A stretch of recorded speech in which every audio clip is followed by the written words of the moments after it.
In today's video, we're going to take a look at a trade setup and a trigger. And I'm going to start by showing you the daily chart in NVDA. Note that the last setup on the daily chart was right over here. We ended up having support at the coincidence of a 786 retracement of that low to high swing, and then just a 1618 extension of this low to high swing. Okay, so that hit, it held, it triggered, but we still have higher targets. You have a target up at 596, and then you also have higher targets off of this prior swing, which come in at the 621.95 to 624.58, where you also have the second target of this swing. Okay, so that daily chart still looks good. So what do you want to focus on? Well, you want to set up the pullback. So this is an example that happened just this morning.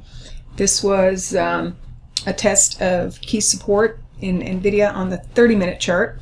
It came from running a projection, a 100% projection of another swing that came in at 555.89. There was a 786 retracement of another swing, and then we also had a 618 retracement of another swing. So the setup zone was this 552.96 to 555.89 area. It tested the zone, it held the zone. So then you want to go down to a lower time frame chart to look for a trigger. Trigger is basically the price action that you need to see to consider placing a bet against a particular zone. Notice that so far you've had a rally of 25.60 so far from this support, and then here's what the trigger looks like. Now you can use either the let's get rid of this. You can use either an 834 EMA crossover if you want for the entry, or a faster one will come in with the 513 EMA crossover. So in this case, to show you where we would have had the trigger entry, okay, here's where we tested the support and it held.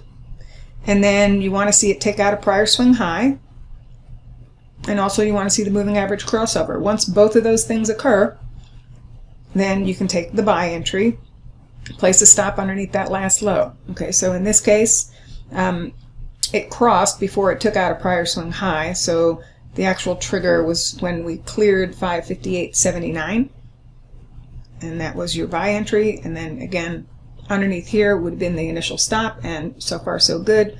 All you need to do on the way up is trail up stops, especially as you get up into extensions of prior swings, because we did already meet the 1272 extension. The next extension target's 584.54, and then just keep on trailing up stops until the market kicks you out.